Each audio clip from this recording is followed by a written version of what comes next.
واستغفر لهم وشاورهم في الأمر فإذا عزمت فتوكل على الله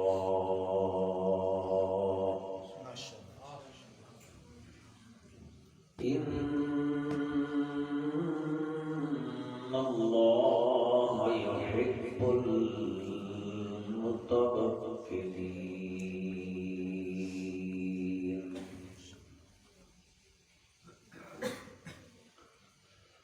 اللهم صل على محمد وعلى آل محمد كما صليت على إبراهيم وعلى آل إبراهيم إنك حميد مجيد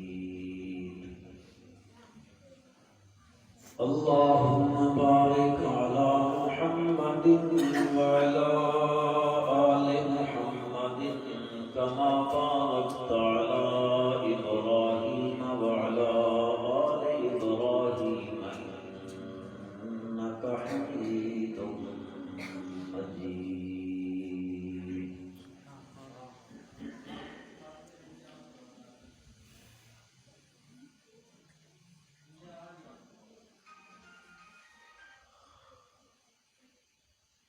انتہائی قابل سخت احترام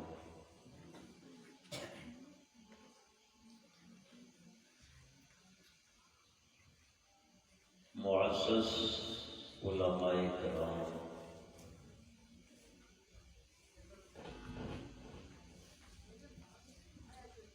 گرامی قدر سامعین بزرگوں عزیز بھائیوں مسلمان دوستوں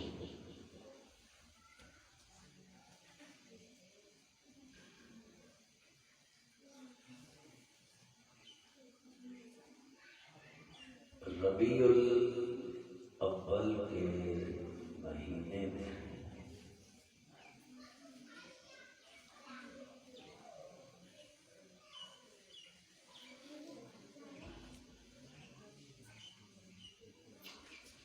ہر کوئی اپنے اپنے ذوق شوق اور نظریے کے مطابق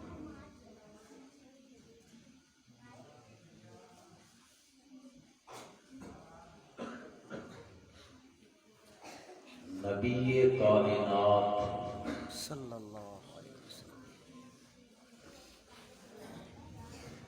حضرت محمد مصطفیٰ احمد مجتبیٰ صلی اللہ علیہ وسلم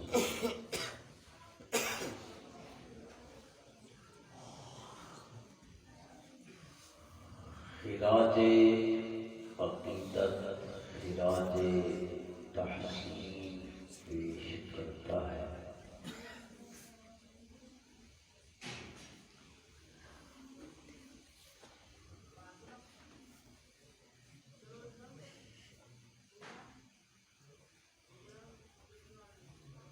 کوئی لوگ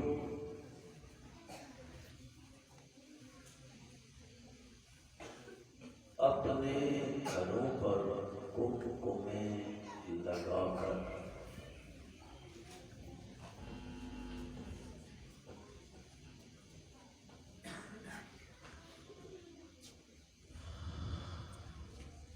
کوئی گلیوں کو سجا کر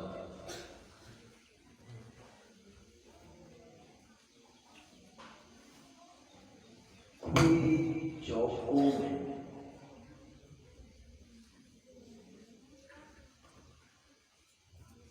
بیت اللہ اور مسجد نبوی بنا کر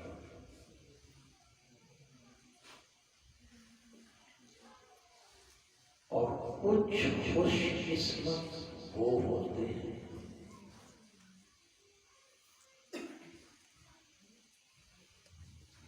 جو امت کے سامنے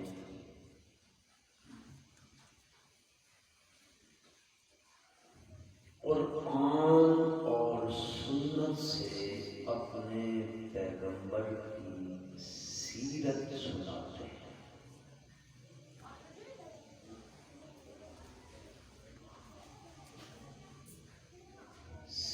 سیرت النبی صلی اللہ علیہ وسلم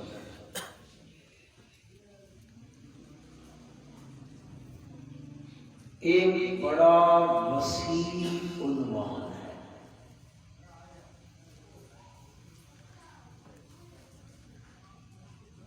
ایک بے کنار سمندر ہے۔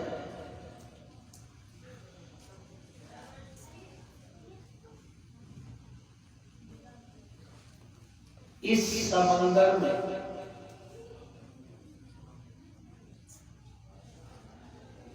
چودہ صدیاں بیت گئی۔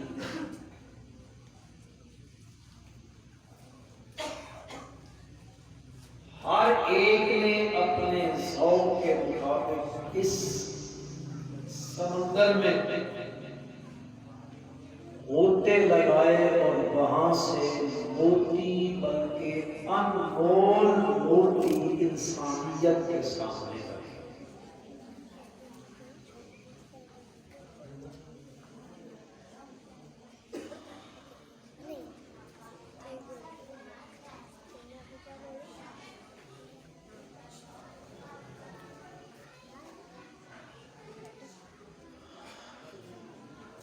اس وسیع عنوان میں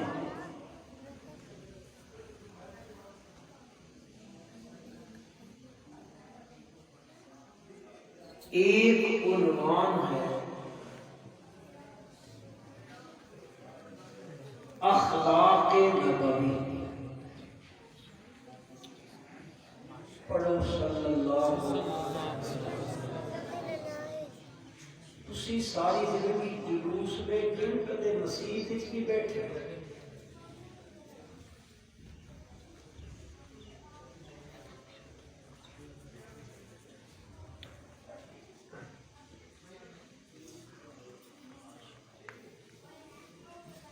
اللہ رب العزت نے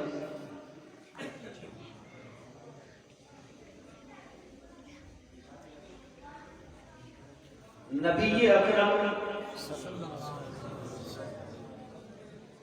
صلی اللہ علیہ وسلم کو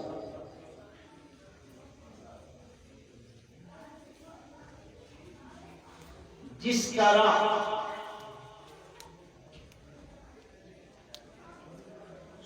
صورت اعلیٰ عطا کی،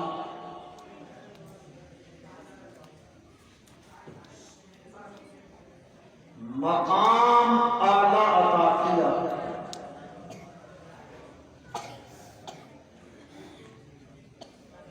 شان اعلیٰ عطا کی،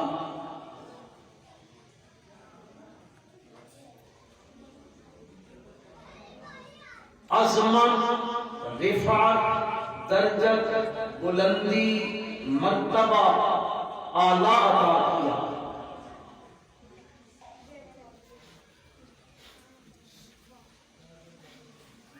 خالق کائنات نے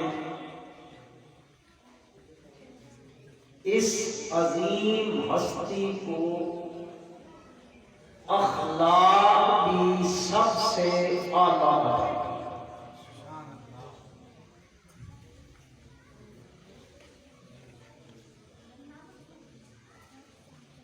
خود نبی اکرم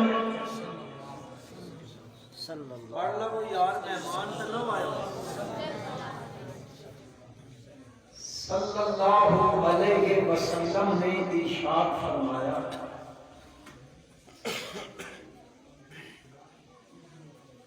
تم میں سے سب سے بہترین وہ ہے جس کا اخلاق اعلیٰ ہے۔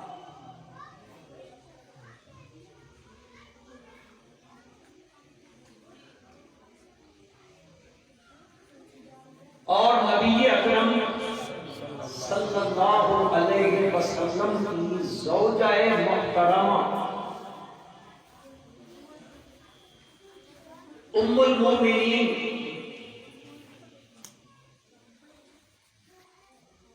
صدیقہ کائنات حضرت سیدہ عائشہ صدیقہ رضی اللہ تعالی عنہا ارشاد فرماتی ہے، کہ آپ اتنے اعلیٰ اخلاق والے تھے،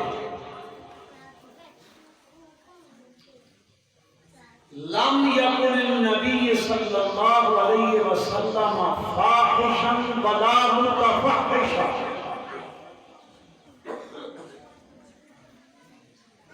آپ نے اپنی پوری زندگی میں کبھی بھی بد کلامی نہیں کی تھی، آپ تم خو نہیں تھے، سخت گفتگو والے نہیں تھے،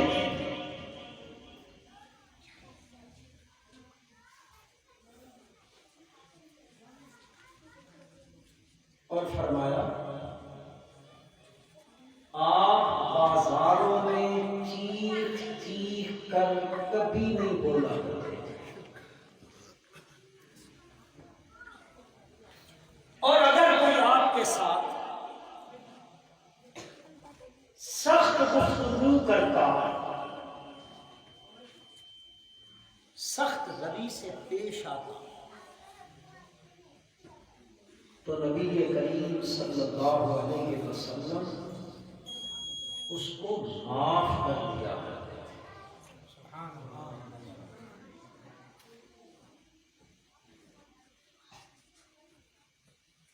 دوسری میری اماں،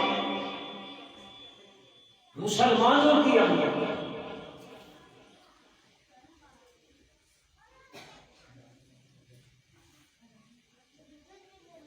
لوگ سپیکر ٹھیک تھی سی کہ بس کر دے تسی اجربا تیرے ٹھیک ہے،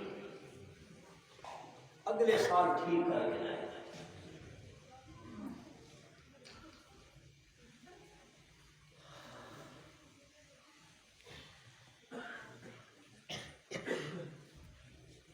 نبی اکرم صلی اللہ علیہ وسلم پہلی وحی اتری نا، آپ غار حرا میں تھے، اللہ کا فرشتہ آیا اور قرآن عظیم کی ابتدائی آیات نازل ہوئی، تو اس نے آ کے کہا اقرا، پڑھیے۔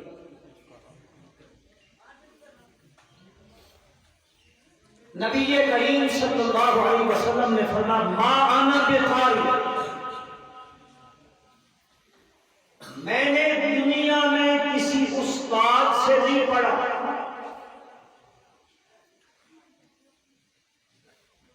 پیغمبر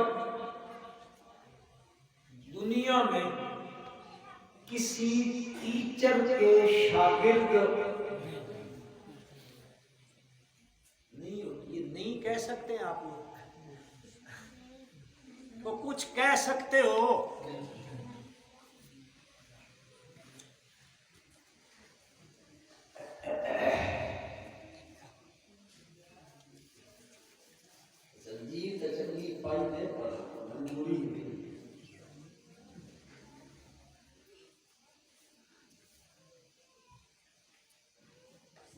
پیغمبر دنیا میں کسی کا شاگرد نہیں، پیغمبر برائے راست علم حاصل کرتا ہے اللہ سے۔ عام فہم زبان میں کہہ دوں، پیغمبر کا استاد رب ہوتا ہے۔ اس سے پتہ چلا کہ جو کسی استاد یا ٹیچر کے سامنے مرغا بنے، استاد سے ڈنڈے کھائے، وہ کذاب ہوتا ہے، وہ نبی تو ایمان کی بات ہے، یہ تو ایمان کی بات ہے، وہ نبی جھوٹا ہوتا ہے، دجال ہوتا ہے، کذاب ہوتا ہے، اگر وہ نبوت کا دعویٰ کرے وہ نبی نہیں ہوتا۔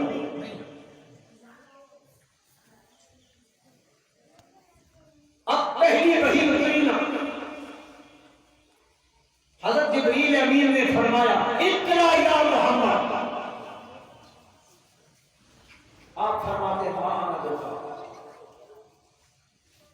وہ اپنی آغوش میں دیکھیں، دباتے ہیں ذرا زور سے، پھر چھوڑ کے کہتے ہیں پڑھیے۔ آپ صلی اللہ علیہ وسلم پھر فرماتے مانا بقا، دو تین مرتبہ ایسے کیا، اس نے کہا کہ میرے نام سے تھوڑا ہی پڑھنا ہے، اقرا بسم ربک،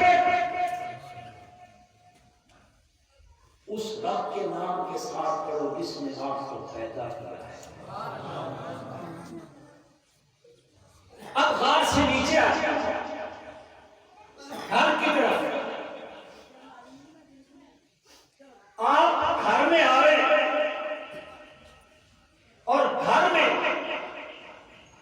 میری وہ ماں رہتی ہے جس کی اور اللہ کے نبی کی 25 سال کی رفاقت ہے۔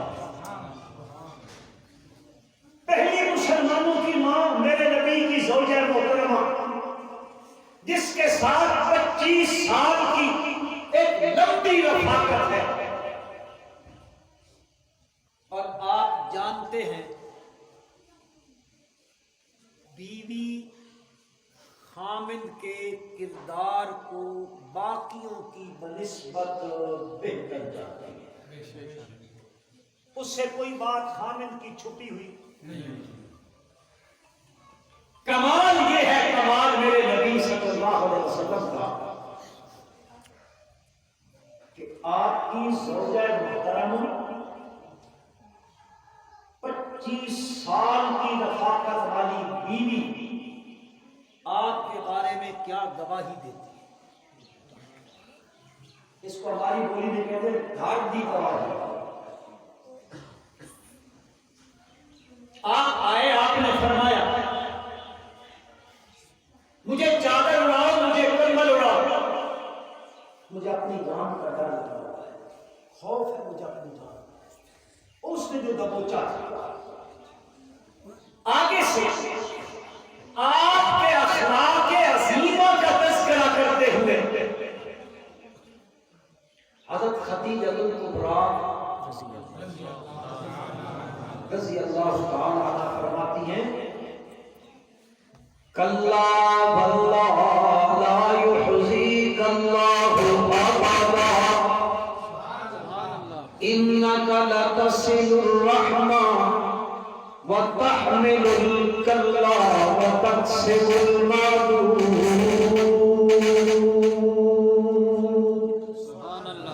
وتقرئ الضیف وتعین علی نوائب الحق۔ حضرت خدیجہ رضی اللہ عنہ فرماتی ہیں نانا جو بات آپ ارشاد فرما رہے ہیں یوں کبھی نہیں ہوگا، کلا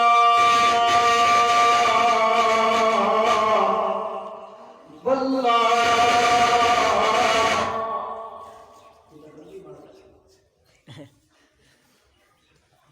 کلا واللہ لا یخزیک اللہ ابدا، نانا میں اللہ کی قسم کھا کے کہتی ہوں جیسے آپ فرما رہے ہوں کبھی نہیں ہوگا۔ اس کی وجہ کیا ہے؟ وجہ اس کی یہ ہے آپ تو معدوموں کو کما کر کھلاتے ہیں، مسکینوں کو کما کر کھلاتے ہیں، آپ ان کے بوجھ اٹھاتے ہیں، آپ مہمان نوازی کرتے ہیں، آپ حق کے پہنچانے میں مسائل برداشت کرتے ہیں۔ نا میرا پیغمبر صلی اللہ علیہ وسلم یوں نہیں ہو سکتا، یہ میری ماں گواہی دے رہی ہے، نبی کریم صلی اللہ علیہ وسلم کے اعلیٰ ترین اخلاق کی بیوی گواہی دیتی ہے، گھر کا نوکر گھر کا خادم گواہی دے رہا ہے۔ ویسے تو ہمارے ہاں تو یہ ہے ہم لوگوں کو بغیر گالی کے بلاتے نہیں ہیں، سخت سے سخت جملے استعمال کرتے ہیں. کوئی کہنے والا کہ یار یہ بھی تو انسان ہے, یہ بھی کسی کی اولاد ہے, کیوں اس بیچارے کو گالیاں دیتے ہو, کیوں اتنی سخت زبان استعمال کرتے ہو؟ لوگ کہتے ہیں تمہیں نہیں پتا یہ اسی چیز کے لائق ہے, اگر ان کے ساتھ یہ برتاؤ نہ کیا جائے یہ کبھی کام بام نہیں کرتے ہیں. اور میرے بھائیوں یہ تو میرا اور آپ کا فلسفہ ہے. آئے ذرا چلتے ہیں نبی اکرم صلی اللہ علیہ وسلم کے دربار عالی میں. آپ کا خادم ہے, وہ خادم ہے جس کی اماں سیدہ ام سلیم رضی اللہ تعالی عنہا اپنے بیٹے کو لے آتی ہے. 8-9 سال کا بیٹا ہے. آ کے کہتی ہے نبی کریم صلی اللہ علیہ وسلم سے یہ میں آپ کی خدمت کے لیے وقف کر رہی ہوں, یہ آپ کی خدمت کیا کرے گا. وہ آپ کے پاس رہ گیا. اب سفر میں ساتھ ہے, حضر میں ساتھ ہے, آپ جہاں تشریف لے جاتے ہیں وہ آپ کے ساتھ ہی ساتھ ہے. رات کو آپ کا بستر مبارک بچھانے کے بعد وہ جاتا ہے سونے کے لیے. پھر صبح تہجد سے پہلے نبی کریم صلی اللہ علیہ وسلم کی خدمت میں پہنچ جاتا ہے, آپ کی خدمت کرتا ہے. 10 سال خدمت کرتا ہے. 10 سال کا خادم ایک دن لوگوں کے سامنے کہنے لگا مجھے کعبہ کے رب کی قسم ہے 10 سالوں میں کوئی لمحہ, کوئی زندگی کا لحظہ ایسا نہیں آیا اور کبھی نبی کریم صلی اللہ علیہ وسلم نے مجھے یہ کہا ہو یہ کام کیوں نہیں کیا اور کیوں کیا ہے. سبحان اللہ. زندگی گزر گئی 10 سال کی خدمت کرتے ہوئے میں آپ کی خدمت عالیہ میں رہا. حتیٰ کہ حدیث بخاری میں آتا ہے نبی کریم صلی اللہ علیہ وسلم نے حضرت انس رضی اللہ تعالیٰ عنہ کو کسی کام کے لیے بھیجا. حضرت انس گھر سے نکلے رضی اللہ عنہ, آگے گئے. خود ارشاد فرماتے ہیں میں آگے گیا تو گلی میں بچے کھیل رہے تھے. میں ان کے بچوں کا کھیل دیکھنے لگ گیا کہ بچے کیا کھیل کھیل رہے. میں وہیں کھڑا رہا. کافی وقت گزر گیا, کافی وقت بیت گیا. نبی کریم صلی اللہ علیہ وسلم اپنے گھر مبارک سے نکل کے آئے اس طرف جہاں میں کھڑا ہوا تھا. میرا منہ تو بچوں کی طرف تھا. آپ نے میری گردن سے پکڑا اور پکڑ کے کہنے لگے انس میں نے تجھے جہاں بھیجا تھا تو نہیں گیا ادھر, کب جائے گا اس طرف. میں نے کہا اللہ کے نبی میں ابھی جاتا ہوں.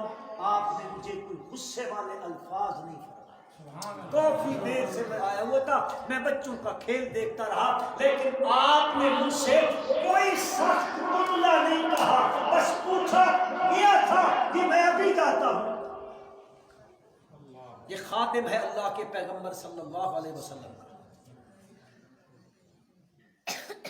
ایک شخص ہے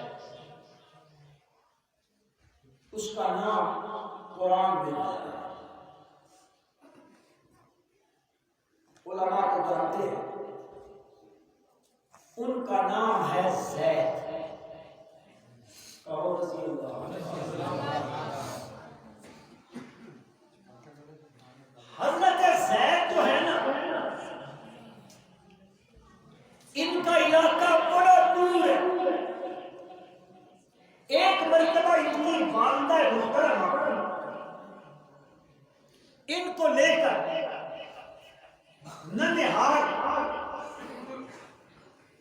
ماموں کے گھر گئے. اس بچے کے ماموں کے گھر. اللہ کی شان وہاں پر. حضرت زید گھر سے باہر نکلے, آگے بچے کھیل رہے تھے, ان کے ساتھ کھیلنے لگے بچے تھے. اتنے میں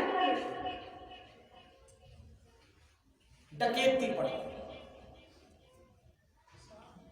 اور اس دور میں لوگوں کے بچے اور بچیاں اٹھا کے لے جاتے تھے اور جا کے منڈی میں فروخت کرتے تھے. وہ غلام اور لونڈیاں بن حر اور آزاد. حضرت زید کو اٹھایا اور سیدھا مکے میں لے گئے. اوقاس ایک منڈی لگتی تھی مکے میں, اوقاس کا بازار منڈی تھی, وہاں جا کے فروخت کیا. حضرت خدیجہ کبریٰ رضی اللہ تعالی عنہا کے رشتہ دار نے خریدا. اس نے جا کر خدیجہ کو دیا اور حضرت خدیجہ رضی اللہ عنہا کا جب نکاح ہوا نبی کریم صلی اللہ علیہ وسلم کے ساتھ تو انہوں نے حضرت زید آپ کی خدمت میں نکاح کیا. اب یہ تو بچہ تھا، اٹھایا گیا، منڈی میں فروخت ہوا اور پہنچ گیا نبی کریم صلی اللہ علیہ وسلم کی خدمت میں آ گیا. حضرت زید کا والد گاؤں گاؤں، بستی بستی، کریا کریا، صحرا، جنگل، علاقوں کے علاقے وہ بیچارہ ڈھونڈتا رہا، تلاش کرتا رہا. سیرت ابن ہشام نے حضرت زید کے والد کا مرثیہ لکھا ہے. آپ یقین کریں آج بھی اگر کوئی بندہ اس مرثیے کو پڑھے اور تنہا ہو تو بندہ برداشت نہیں کر سکتا، اتنا اس نے ایک غم زدہ مرثیہ لکھا. اور پھر وہ کہتا ہے زید تجھے تلاش کرتا کرتا میں جنگلوں میں، پہاڑوں میں، صحراؤں میں اپنی زندگی کھپا دوں گا تجھے ڈھونڈتے ڈھونڈتے. اگر تو مجھے زندگی میں نہ ملا میں پیچھے والوں کے لیے وصیت کر جاؤں گا کہ تجھے وہ تلاش کرا. اللہ کی شان، حضرت زید کے علاقے کے لوگ مکہ میں آئے اور انہوں نے حضرت زید رضی اللہ عنہ کو نبی کریم صلی اللہ علیہ وسلم کے ساتھ آتا جاتا دیکھا. انہوں نے کہا کہ زید کے والد میں نے تمہارا بیٹا مکے میں ایک بندہ اس کا نام ہے محمد صلی اللہ علیہ وسلم، میں نے ان کے پاس دیکھا، بڑا خوش ہوا. اس نے برادری سے سونا اکٹھا کیا، تو وہ بیٹا تو غلام بن گیا نا، اب تو اس کو واپس لینا ہے. سونا اکٹھا کیا، درہم اکٹھے کیے، دنانیر اکٹھے کیے اور اس کے اپنے بھائی یعنی حضرت زید کے چچا کو ساتھ لیا. علاقے سے سفر کرتا کرتا کرتا کرتا مکہ المکرمہ پہنچا. نبی کریم صلی اللہ علیہ وسلم سے ملاقات. آپ صلی اللہ علیہ وسلم سے کہنے لگا میں زید کو لینے آیا ہوں، آپ منہ مانگی قیمت لے لیں، جو کہتے ہیں میں دینے کو تیار ہوں، مجھے میرا بیٹا واپس آ. نبی کریم صلی اللہ علیہ وسلم نے فرمایا نہ میں تم سے پیسہ لیتا ہوں نہ میں تم سے سونا لیتا ہوں، میری بات ہی کوئی نہیں ہے. اور زید سے پوچھ لیتے ہیں، زید تمہارے ساتھ جائے مجھے اعتراض کوئی نہیں، میرے پاس رہے اس کی مرضی. حضرت زید کو بلایا گیا، غلام ہے، غلام میرے پیغمبر صلی اللہ علیہ وسلم بلایا گیا. اب والد بھی سامنے، چچا بھی سامنے، نبی کریم صلی اللہ علیہ وسلم بھی سامنے. حضرت زید کا والد کہتا ہے آپ نے صلی اللہ علیہ وسلم نے پوچھا جانتے ہو یہ دونوں کون ہیں؟ حضرت زید رضی اللہ عنہ نے فرمایا ھذا ابی و ھذا امی، یہ میرا والد ہے، یہ میرا چچا ہے. حضرت زید کا والد کہنے لگا رضی اللہ عنہ زید میں تجھے لینے کے لیے آیا ہوں، چل تیاری کر، میں آپ کے ساتھ نہیں جانا چاہتا. میرے دل کی آرزو، میرے دل کی تمنا یہ ہے میرے جسم سے روح نکلے اللہ کے نبی کے قدموں میں نکل جائے. سبحان اللہ. زید خیال کر اتشتار العبودیہ علی ابی کے بارے میں غلامی کو ترجیح دے رہا ہے، آزادی پر اور باپ پر چچا پر ترجیح دے رہا ہے حضرت محمد صلی اللہ علیہ وسلم کو. زید تجھے ماں یاد نہیں آتی، بہنیں یاد نہیں آتی، بھائی یاد نہیں آتے،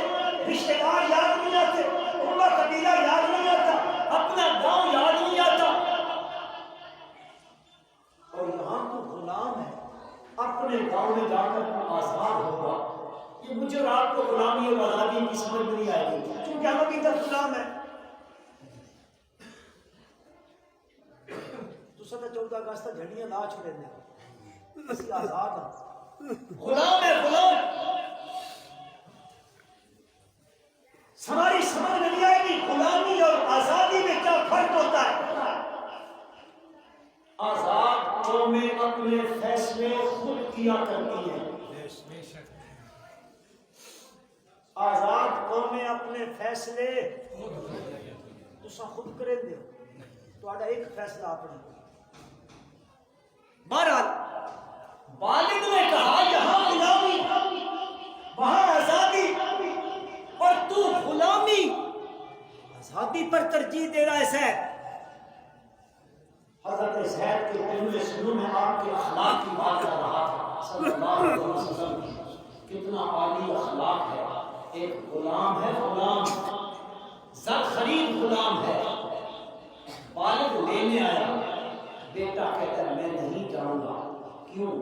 فرمانے لگے میں نے اس ہستی میں جو اخلاق دیکھے ہیں، آداب دیکھی ہیں، اخلاق دیکھے ہیں، وہ فضائل شمائل دیکھے ہیں میں نے، وہ خصائل دیکھے ہیں میں نے، ابا جی میں ساری دنیا کو قربان کر سکتا ہوں، محمد کو نہیں چھوڑ سکتا۔ اس انہوں نے کہا غلامی وہاں آزادی۔ حضرت زید نے کہا خدا کی قسم پپا جی اس کعبہ کے رب کی قسم ہے، کائنات کی آزادیاں میں محمد کی غلامی پر قربان ہوں۔ آپ کیا سمجھتے ہیں کہ جو نبی کریم صلی اللہ علیہ وسلم کا غلام ہے، خدا کی قسم ہر تقلیم کی بادشاہی ہو، میں اللہ کے نبی کی جوتیوں کی دھول پہ قربان ہوں۔ بادشاہیاں یہاں کا جو غلام ہے نا، یہاں کا غلام وہ دنیا کے بادشاہوں سے بڑا ہوا کرتا ہے۔ اور حقیقت ہے صحابہ کرام رضوان اللہ تعالی علیہم اجمعین نے نبی کریم صلی اللہ علیہ وسلم کی غلامی اختیار کی، اللہ نے ان کو دنیا کا امام بنایا۔ آج ہمارے نعرے بھی ہوتے ہیں غلامی رسول میں موت بھی قبول ہے، ہاں رکھنی داڑھی نہیں تے موت قبول ہے، نماز نہیں پڑھنی موت قبول ہے، ہاں اللہ کے نبی کے عشق میں اللہ کے نبی کی محبت ہے۔ بہرحال عرض یہ کرنا چاہتا ہوں میرے سامنے، اللہ تعالیٰ نے نبی کریم صلی اللہ علیہ وسلم کو سب سے اعلیٰ اخلاق والا بنایا، اور آپ نے خود ارشاد فرمایا مجھے اللہ پاک نے دنیا میں بھیجا تو عشق میں تو دنیا میں آیا اس لیے ہوں، اس اخلاق کی تکمیل کرنے کے لیے آیا ہوں، انسانیت کو بھی اخلاق کا درس دیا۔ حدیث پاک میں آتا ہے، آخری بات کرتا ہوں، حدیث پاک میں آتا ہے ایک اعرابی بندہ آیا، اعرابی دیہاتی بندہ، وہ بیچارہ ناواقف تھا مسجد کے آداب سے، آیا نبی کریم صحابہ بیٹھے ہوئے، آیا اور مسجد میں کھڑے ہو کے پیشاب کرنے، مسجد صحابہ دوڑے روکے اس کو، آپ صلی اللہ علیہ وسلم بھائی کوئی اس کو کچھ نہ کہے، کوئی سخت جملہ نہیں کہنا اس کو۔ اب وہ اپنے تقاضے سے فارغ ہو گیا۔ میں اور آپ اگر ہوتے، ذرا میں اور آپ اپنا اندازہ لگائیں، اپنے اخلاق کو تولیں، میں اور آپ اگر ہوتے اور یوں ہمارے سامنے کوئی آ کے ادھر مسجد میں پیشاب کرتا کھڑے ہو کر، آپ کا کیا خیال ہے ہم اس کو کیا کہتے ہیں؟ ایک عدد سے کوئی نہیں آتا، یہ نہ ہاں ہے نہ ہے۔ اللہ کبھی تو امریکہ خوش ہے، ایک گلیاں لکڑیاں امریکہ نو مل گئی نے، جو مرضی کرا لیندا ہے، کدے کس نو لیاندا کدے کس نو لیاندا، تواڈے کولو کم کر تساں صوفی بن کے ہاں اے بھی ٹھیک ہے، اے بھی ٹھیک ہے۔ پہلے کہہ گیا ہاں وہ کچھ کرپشن کریندا آئی ہی تے بالکل گھے دا گھڑا آ گیا۔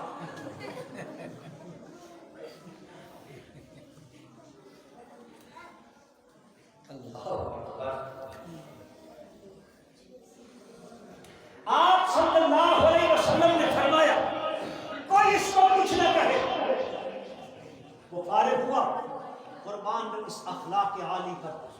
صلی اللہ علیہ وسلم نے بلایا، بلا کے فرمایا ادھر آؤ، بلا کے کہا بھائی یہ مسجدیں یہ غلاظت پھیلانے کے لیے نہیں ہے، یہ مسجدیں تسبیح کے لیے ہیں، ذکر کے لیے ہیں، نماز کے لیے ہیں، تلاوت قرآن کے لیے ہیں۔ میرے بھائیوں وہ بندہ آپ کے اخلاق عالی سے متاثر ہو کر مسلمان ہو۔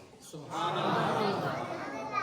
سمامہ کا واقعہ پڑھو، حدیث میں آتا ہے بخاری میں، وہ آپ کے اخلاق سے متاثر ہو کر مسلمان ہو۔ اتنا بڑا اخلاق جس شخص نے حضرت عائشہ کو تہمتیں لگائی، جو احد کے رستے سے واپس اپنے بندے لے کے واپس پلٹ آیا تھا، اور جو اپنے آپ کو یثرب کا، آپ کے جانے سے پہلے مدینے کا نام یثرب تھا، آپ تشریف لے گئے اور یثرب سے مدینہ النبی صلی اللہ علیہ وسلم ہو گیا۔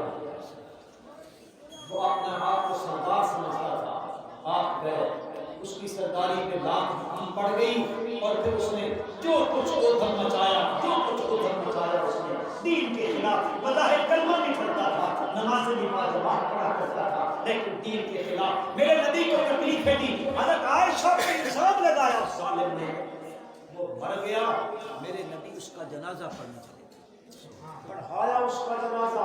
حکمت نے کہا نہیں، آپ نے فرمایا اللہ نے مجھے کو منع نہیں کیا، 70 بار میں روزہ مانگوں گا سے استغفر اللہ استغفر، عرض کرنا چاہتا ہوں اتنے بڑے دکھ دینے والے کہ زوجہ محترم پر جس نے الزام تراشی کی ہے، میرے نبی اس کا جنازہ پڑھایا۔ کسی نے کہا یہ تفسیری روایات میں، تفسیر مظہری میں یہ لکھا ہوا ہے علماء کرام، آپ سے کسی نے کہا یہ تو وہ ہے جس نے یہ کیا تھا، آپ نے جنازہ پڑھا، اس کو میرے پڑھانے سے تو فائدہ کوئی نہیں ہوگا، لیکن جو میں نے جنازہ پڑھایا اس اخلاق کی وجہ سے انشاءاللہ ہزاروں بندے مسلمان ہو جائیں۔ واقعاتاً تفسیر مظہری میں لکھا کہ جس دن آپ نے اس کا جنازہ پڑھایا، لوگوں میں یہ بات پھیلی یار یہ شخص نے یہ کیا کرتا تھا، یہ کیا کرتا تھا، یہ کرتا تھا، یہ کرتا تھا، اس میں کون سا وقت ہے حضرت محمد صلی اللہ علیہ وسلم کو تکلیف نہ پہنچائی ہو، ایذا نہ دی ہو، لیکن اللہ کے نبی نے کتنے اخلاق عالی کا مظاہرہ کیا، جنازہ پڑھا، اس دن 1000 آدمی مسلمان ہوا۔ سبحان اللہ، میرے نبی کے اخلاق سے متاثر ہو کر اللہ مجھے آپ کو بھی اس اخلاق حسنہ میں سے، اخلاق عظیم میں سے، اخلاق عالیہ میں سے اللہ ہم کو غافل استعمال فرمائے۔ ربنا تقبل منا انک انت السمیع العلیم۔